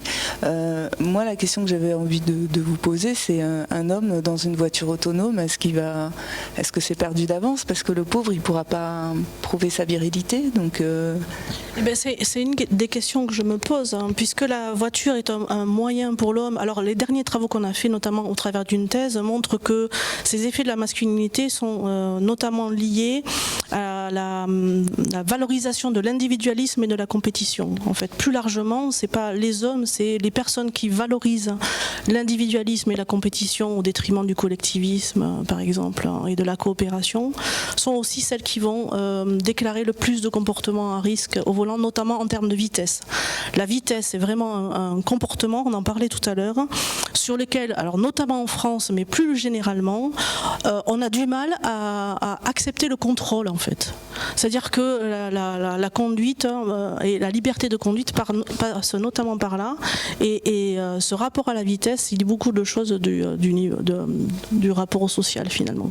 Et donc le problème du véhicule autonome, c'est que le véhicule autonome normalement, tel que c'est conçu, c'est un véhicule qui respecte une limitation de vitesse, qui normalement s'arrête au passage piéton, enfin qui a un comportement sûr et contrôlé. Et la question que je me pose par rapport à ça, c'est comment les hommes vont y trouver leur compte là-dedans, puisque finalement elle ne pourra plus servir d'objet de manifestation de leur masculinité, de leur virilité, etc. Donc d'un côté, on a un rapport des hommes plus à la technologie qui est beaucoup plus favorable que celle des femmes. de l'autre côté, on a un rapport des femmes au développement durable, à l'écologie, qui est plus favorable que celui des hommes. Et au milieu de tout ça, on a le véhicule autonome, qui est un véhicule qui est censé être sûr, qui pose des problèmes de responsabilité, parce que on suppose, enfin c'est quand même le but, que le véhicule autonome soit plus sûr que l'humain, hein. Mais voilà, et quand le véhicule autonome déraille, me fait finalement qui est en cause, c'est un des problèmes. Mais voilà, comment est-ce qu'il va être utilisé par les populations, et encore dans l'objectif que ces véhicules autonomes soient des véhicules individuels, ce qui est absolument pas sûr, parce que vu le coût d'un véhicule autonome, il y a de grandes chances qu'on soit plutôt sur des navettes collectives que sur des véhicules, des véhicules justement, individuels. je vous donne la parole après, mais juste pour poser le débat, Anna Aguilera, vous avez effectué une revue de littérature, des travaux de recherche au niveau international sur justement des travaux prospectifs sur le véhicule autonome, et vous avez identifié 3 scénarios possibles. Oui, donc c'est envisagé par les chercheurs. On ne sait pas du coup. Moi, je suis pas la technologie. On considère, il y a pas mal de travaux qui la mettent de côté. On s'est posé la question comment les sciences humaines envisagent l'impact sur les modes de vie et les mobilités, parce que on ne peut pas imaginer que si on met des véhicules autonomes, alors qu'ils soient individuels, qu'ils soient collectifs, les gens vont pas changer derrière des comportements de localisation. Comment est-ce qu'ils achètent ou pas un véhicule s'il y a possibilité, qui est-ce qu'ils mettent dedans, est-ce qu'ils continuent à accompagner leurs enfants ou est-ce que les enfants y vont tout seuls, donc la question derrière, c'est un monde avec véhicule autonome, selon le type de véhicule autonome, selon ce qu'il peut faire, etc., et qui peut se l'offrir. Est-ce que c'est plus de déplacements, plus de voitures sur les routes ou moins? Donc on a regardé une centaine de publications récentes, évidemment, puisque en gros c'est depuis 2013-14 que les sciences humaines commencent à se poser cette question-là, parce que la perspective du véhicule autonome encore qu'elle reste très très incertaine, et un peu plus certaine, on va dire, qu'il y a quelques années. Et du coup, on identifie 3 scénarios. Donc c'est pas mes 3 scénarios, c'est que disent les chercheurs internationaux et un peu les probabilités d'advenue. En tout cas, on va voir que le scénario 1, c'est celui qui est le plus envisagé. Alors c'est que de la littérature en anglais, je lis pas le chinois, donc ça limite aussi quand même, je veux dire, la portée du truc, mais enfin globalement c'est assez représentatif, je pense. Donc le premier scénario, c'est celui dont on parle là tout de suite, c'est on reste dans la même idée que les gens achètent une voiture, elle est individuelle, autonome, mais on continue à pouvoir l'acheter et l'utiliser pour soi ou pour soi avec sa famille, etc. Comme maintenant. Alors encore faut-il qu'on puisse se la payer, comme tu dis, Marie-Axel, ça risque d'être très cher, mais ça, pour rebondir sur le côté de la masculinité, ça pourrait quand même continuer à combler le côté statut social de la voiture, qui est quand même aussi très masculin, on va dire, ou en tout cas pas mal masculin, moins sur la conduite, mais on pourrait garder cette idée de statut social. Mais dans ce scénario, on aurait potentiellement beaucoup plus de déplacements, puisque plus de gens qui pourraient se porter à cœur cette voiture, tous les gens qui n'ont pas le permis ou qui n'ont plus le permis parce que ils ont des difficultés à conduire, etc., ou des handicaps, plus de déplacements parce qu'on pourrait, les enfants, les ados pourraient plus facilement utiliser ces voitures à condition qu'on puisse les mettre dedans, etc., etc. Et plus d'étalement urbain parce que finalement, si on peut faire autre chose pendant qu'on conduit, notamment le matin, faire ses mails, etc., pourquoi pas habiter un peu plus loin et mettre un petit peu plus de temps à arriver au travail. Le deuxième scénario, c'est celui, alors c'est des scénarios caricaturaux, mais le premier, c'est vraiment celui qui est le plus représenté dans la littérature, et c'est notamment celui qui est envisagé très massivement par les Nord-Américains. On reste sur l'idée qu'on a sa voiture, qu'elle est dans son garage et qu'on l'utilise pour soi. Le deuxième et troisième, c'est moins vu. Le troisième est plus européen, on va dire, enfin entre guillemets. Le deuxième, c'est des robots taxis que vous ne possédez pas, mais qui, en gros, c'est du Uber sans chauffeur, ce qui pose d'ailleurs derrière des questions d'emploi, et notamment d'emploi de jeunes peu qualifiés, parce qu'on voit beaucoup, pour rebondir sur ce qui était dit tout à l'heure, que dans ces métiers, ces nouveaux métiers de la mobilité ou de l'immobilité, puisque pendant que vous êtes immobile à commander votre repas, vous avez un chauffeur Deliveroo qui lui est mobile, ou un Uber qui va vous amener. On voit que c'est beaucoup de jeunes peu qualifiés, notamment dans la livraison de repas à domicile. On a fait un travail là-dessus récemment. C'est une digression, mais les jeunes à vélo, c'est beaucoup des jeunes des quartiers, y compris maintenant de plus en plus de migrants qui sous-traitent, à qui on sous-traite, etc. Bon, bref, ça c'est une digression, c'est qu'on ne concerne pas le véhicule autonome. Pour les Uber, ça les concerne, mais ça pourrait faire beaucoup d'emplois en moins. Donc ce deuxième scénario de véhicule robot-taxi, son problème, c'est que la motorisation baisse, les gens n'ont plus besoin d'acheter une voiture. Par contre, si vous autorisez à ce que les gens soient tout seuls dedans ou à 2-3, et ça risque de détricoter complètement l'offre de bus et donc de faire chuter la part des transports en commun et donc de mettre plus de véhicules sur la route. Au lieu d'avoir un bus avec, je sais pas, 50 personnes, si vous avez 40 ou 50 petits véhicules qui, bon, même s'ils sont autonomes et partagés, voilà, ça risque de... Alors le troisième scénario, c'est le plus favorable et le moins souvent envisagé, c'est ce système-là de robotaxi ou de navettes autonomes de petit format, comme on voit commencer à fleurir des expérimentations, mais qui soient très limitées dans leur origine-destination, qui soient vraiment là pour nourrir en fait le système de transport collectif. Donc ils règlent le problème du dernier kilomètre, mais ils vous amènent le plus possible vers un réseau lourd, un bus, un RER, etc. Auquel cas, évidemment, là on a des effets très bénéfiques qu'on voit sur les pratiques de déplacement, la part modale de la voiture, le nombre de véhicules en circulation et la réappropriation, je pense, d'espaces publics, etc. Mais il est très incertain, premièrement, que le véhicule autonome voit le jour, en tout cas de notre vivant, et deuxièmement, que ce soit ce troisième... Enfin, voilà, derrière, il y a des questions de régulation publique qui sont très importantes, sans parler aussi de la désirabilité alors sociale ou de la désirabilité sociale alors du point de vue individuel. On dit les gens, on leur parlait de ça, ils disaient ah oui mais moi j'aime conduire machin, etc. Bon, très bien, on peut imaginer qu'ils vont se passer de ça, qu'ils trouveront autre chose à faire, mais par contre du point de vue des coûts publics et donc collectifs et donc de vos impôts qui pourraient être mobilisés pour finalement une frange peut-être très, au départ en tout cas, très fortunée de la population. Imaginez qu'il faille équiper les routes en capteurs, etc. Ça va coûter énormément d'argent. Qui va vouloir payer pour une petite fraction, éventuellement au départ, de gens qui pourront se payer ces systèmes-là ou de territoires dans lesquels ce type de système sera adapté. Donc je pense qu'il y a vraiment des questions technologiques mais sociétales, y compris ce que vous posiez en question de responsabilité. Ce que disent les constructeurs, c'est que en fait ils peuvent, tout est une question de paramétrer le logiciel et on sait qu'il y aura des accidents qui sont inévitables. Et donc la question c'est comment, à qui on va faire porter la responsabilité de choisir si en cas d'accident vous allez tuer la femme enceinte ou les enfants ou le vieux monsieur ou le SDF. Il y a une étude très intéressante récemment qui posait cette question-là dans plein de pays et qui voyait des différences d'ailleurs de réponses des gens en fonction de comment on apprécie finalement, on valorise ou pas. Les gens répondent à ces la questions. matière. Oui, on leur demandait, ben voilà, il y a un accident inévitable, vous choisissez de tuer qui?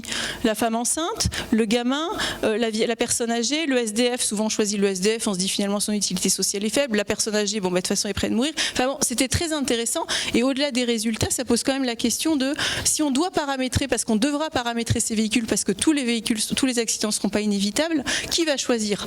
Si c'est le constructeur ou le pouvoir public, mais si c'est à vous qu'on demande, je pense que derrière, en fait, tout le monde répond, il vaudrait mieux tuer telle personne, ou mettons une personne plutôt que 5.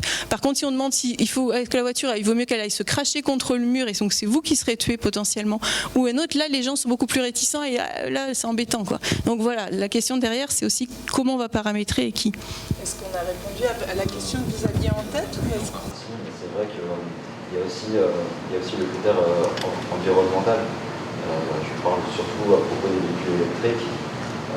C'est vrai que le coût environnemental de la production des véhicules électriques est souvent, après je me base sur différentes études, mais est souvent est supérieur à la production plutôt de moteurs thermiques. Et du coup en fait ça a un peu dépassé le problème de la pollution sur Terre.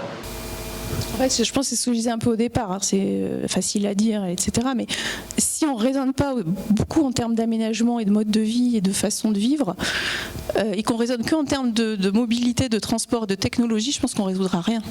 Il ne va rien se passer ou on va en faire empirer les choses. Je suis complètement d'accord avec vous. Alors, on a des bouts de système, etc. Mais il va falloir à un moment donné se dire peut-être qu'il y a des modes de vie qui sont plus possibles, des territoires qu'il faut réorganiser très profondément, y compris d'ailleurs, je pense qu'il ne faut pas tout voir en négatif, ce que disait Christophe Gué au début, en tenant plus en compte des aspirations des populations qui ne sont pas forcément celles qu'on croit. Mais je veux dire, il y a derrière des questions de société qui ne sont pas, à mon avis, prioritairement des questions technologiques. Oui, Christophe Gué, vous vouliez rebondir là-dessus.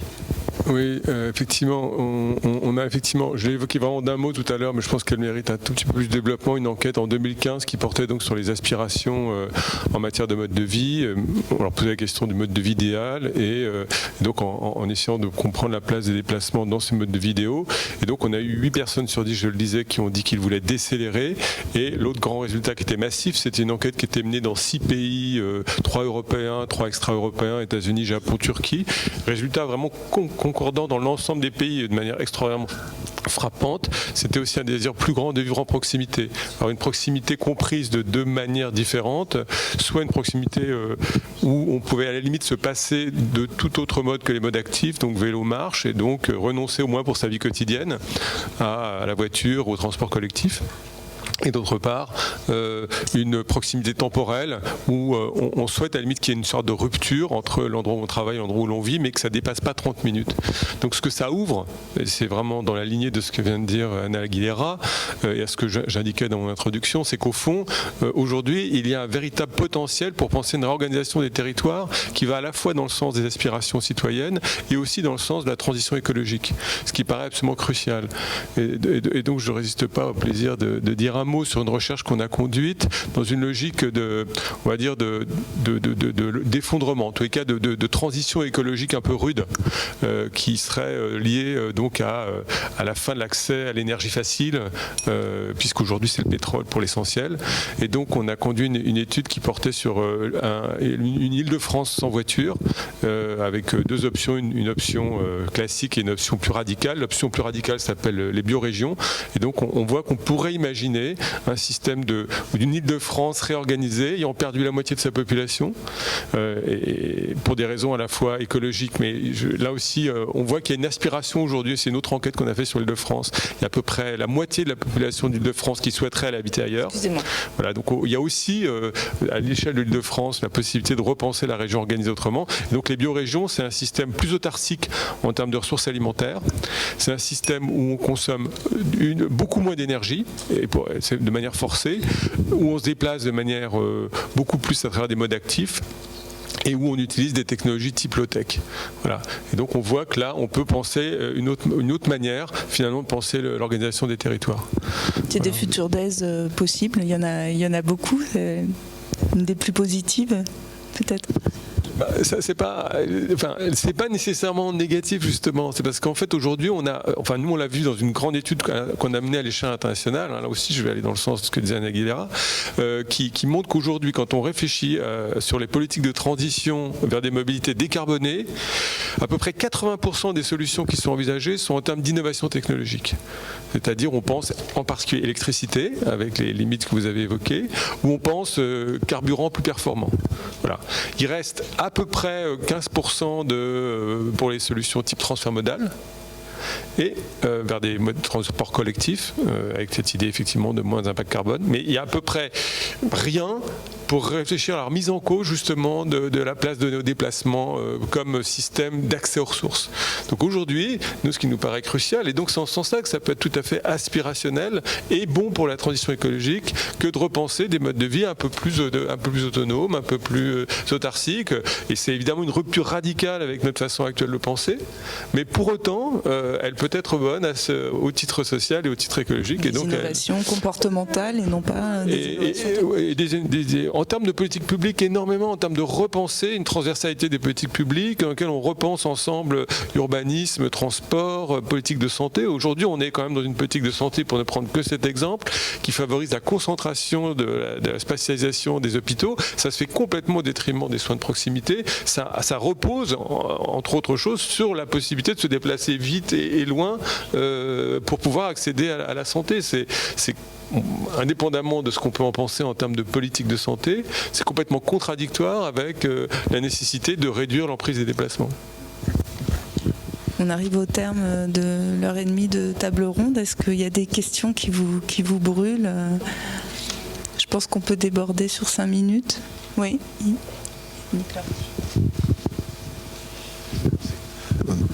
en attendant qu'il y ait des questions, moi je vois le véhicule autonome comme une solution d'ingénieur pour des problèmes de très long terme qu'il reste peut-être à préciser. De quel problème la voiture autonome est-elle la solution?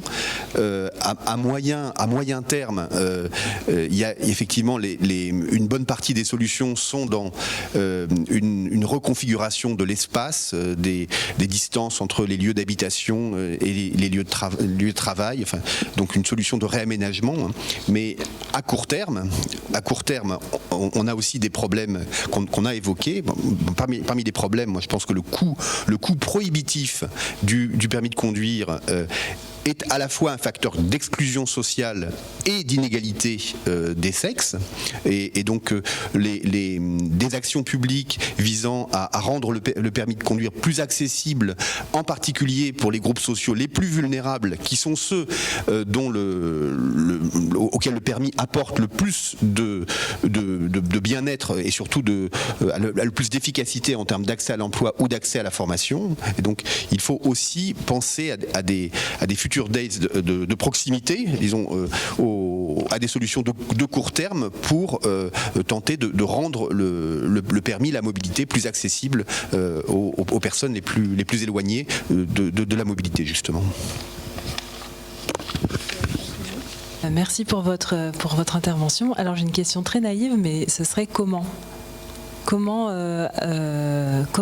faire pour... Un autre table ronde Volontiers.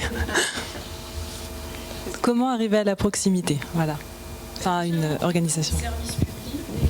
Commerce, peut-être réfléchissant où est-ce qu'on met les zones commerciales où finalement plus personne ne va au bout d'un moment parce qu'il y en a tellement qu'il y en a pas mal qui périclitent. Je pense qu'on ne pourra pas ne pas aussi nous réfléchir à nos comportements. En ce moment, vous savez tous, même ma fille de 12 ans me l'a dit, qu'on est en Black Friday, donc tout le monde se met à compulsivement commander n'importe quoi de façon fractionnée sur Internet, et derrière il y a des tonnes et des tonnes de CO2 en livraison pour faire arriver ces produits. Donc je pense qu'il faut peut-être aussi se poser des questions au bout d'un moment. Voilà, la mairie de Paris commence à dire qu'elle va réguler les livraisons pendant cette période parce que c'est pas possible. Il y a des questions de politique publique derrière, mais comme disait Christophe Gay, tant qu'on va délier, enfin ne pas lier des choix d'aménagement du territoire ou de questions d'horaire. Moi je pense par exemple remettre la semaine de 4 jours et demi d'école, ça veut dire aussi qu'on met des déplacements de gens qui amènent leurs enfants à l'école, donc plus de gens, enfin derrière il y a des questions de transport, on la pensait pas du tout comme ça, on pensait en question de rythme scolaire. Les questions des hôpitaux, pareil, ou des services de proximité, on la pense quand même assez, alors on dit toujours ah oui l'accessibilité, mais enfin ça reste très vague, on a du mal à la penser en termes d'impact sur les transports. Et moi je pense qu'il faut réfléchir, mais après c'est des choses aussi très, très locales, et je pense qu'il va falloir réfléchir aussi aux politiques d'implantation des entreprises, on dit depuis des années mais bon il se passe pas grand chose, ou alors de les impliquer plus spécifiquement, je disais, dans le ramassage des salariés, ou de mettre en place des formes d'innovation de lieux de travail ou que sais-je, parce que effectivement je pense qu'on va dans le mur et que la techno va pas forcément soit pas radicalement changer les choses, soit voir les empirer de certains points de vue. Pardon, mais je ne veux pas monopoliser la parole. C'est juste pour aller plus loin sur les politiques d'implantation des entreprises. On peut aussi considérer que les politiques de RSE, où ils sont quand même évalués sur ces politiques-là, on peut considérer que les implantations en périphérie assez éloignées peuvent être un des indicateurs aussi à prendre en compte dans la RSE. Ils mettent des ruches sur le toit, ils considèrent que tout est bon, alors qu'il y a des déplacements quand même forts des salariés qui ne sont pas nécessairement pris en compte, ou qui sont pris en compte pour faire partir les salariés. C'est encore un autre problème. Mais...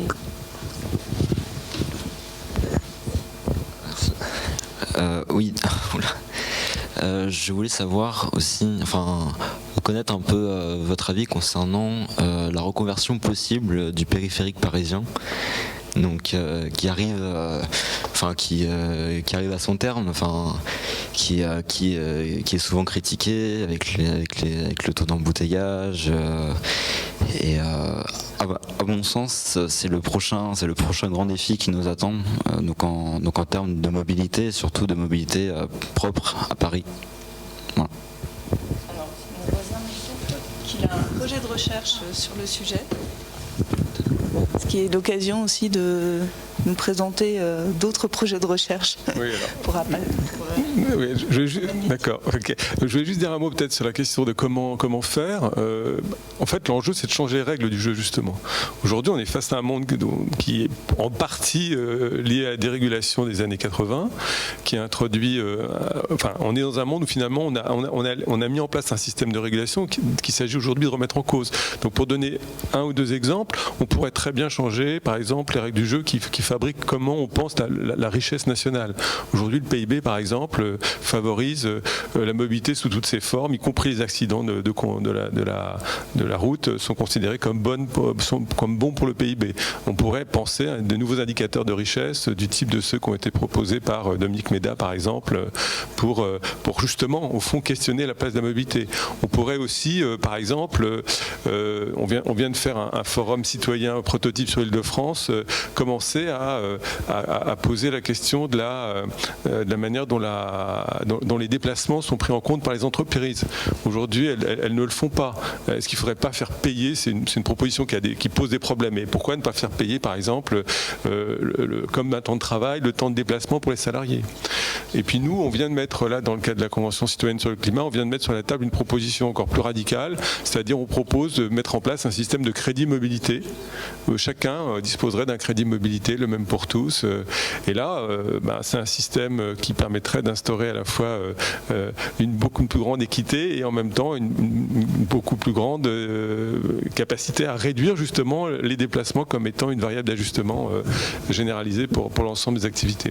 Voilà. Il y a peut-être un truc dont on n'a pas parlé, c'est la politique du logement. Je ne redirai rien, mais je pense que, souvent aussi l'éloignement habitat-emploi, c'est parce que les gens ne peuvent pas se loger, ne trouvent pas de logement adapté. Je veux dire, les coûts du logement sont devenus tellement importants dans les budgets des ménages que si on arrivait à diminuer, à proposer des choses plus accessibles aux ménages, là on est en train de construire les gares du Grand Paris, de faire plein de logements autour, et les premiers retours un peu qu'on a, c'est pas du très scientifique, c'est un peu en allant interroger des promoteurs, c'est que c'est beaucoup des ménages parisiens qui se redécalent un petit peu mais sans être trop loin de Paris. Voilà, ça va probablement contribuer plutôt à la gentrification de ces communes-là que offrir du logement aux populations plus modestes. Moi, je prends sur le Paris. Donc je voulais dire que sur la question du périphérique, on vient de lancer un projet de recherche avec un atelier avec les étudiants de Paris 1 pour les faire plancher sur la question de quel impact a la suppression du périphérique, mais pas simplement à l'échelle de la ville parisienne, mais à l'échelle de la métropole et à l'échelle de la région, voire à l'échelle internationale, puisqu'il y a aussi des flux internationaux qui transitent par là. Et donc l'idée, c'est de repérer en fait le type de flux qui transitent par le périph', de voir les conséquences qu'aurait la suppression de ces flux sur les modes de vie et de faire des propositions d'organisation territoriale, entre autres, pour justement arriver à refabriquer de la proximité et répondre aux problèmes que rencontreront les gens qui aujourd'hui dépendent du périphérique. De manière plus générale, je voulais dire que sur l'ensemble des thèmes qui ont été abordés aujourd'hui, la question par exemple du périurbain, on a organisé un colloque en 2012 sur le sujet, la question du télétravail, Madame Aguilera a produit une notice dans notre dictionnaire de la mobilité, il y a des recherches également sur la question des genres et de la mobilité, une série de vidéos d'Anne Jarijon et beaucoup d'autres choses que vous pourrez trouver sur le site du Forum Vie Mobile, forumvimobile.org, voilà, donc sur laquelle vous pouvez, si ces questions vous intéressent et d'autres liées à la mobilité, approfondir. Je vous avais dit que je vous donnerais la parole, alors je vais vous la donner. Ce sera la dernière question si vous le voulez bien. Oui, enfin, je suis désolée parce que je suis arrivée très tard, donc je n'ai pas suivi l'ensemble de la table ronde, mais ça me faisait juste penser à quelque chose que l'on voit quand on travaille sur les questions d'innovation, c'est la prégnance des choix techniques, la prégnance des ingénieurs. Je n'ai rien contre les ingénieurs, mais il y a une très forte prégnance, et en fait, je crois qu'il faut réintroduire, et c'est aussi d'ailleurs l'objectif des Future Days, mais aussi plus largement d'ICIT ou bien du LabEx Futurs Urbains, d'introduire plus de pluridisciplinarité et d'introduire davantage de sciences humaines et sociales dans les choix. Et introduire ces sciences humaines et sociales, c'est faire parler les habitants, les touristes, si on s'intéresse à des questions de touristes, et pas simplement considérer les problèmes de transport et les problèmes de mobilité comme des problèmes qui relèvent de choix techniques. Peut-être que j'enfonce une porte ouverte, hein, parce que je n'étais pas là du tout au début, donc je ne sais pas ce qui a été dit, mais en tout cas, ça me semble important. Et ça me semble une très bonne conclusion. Bon, merci. Bravo.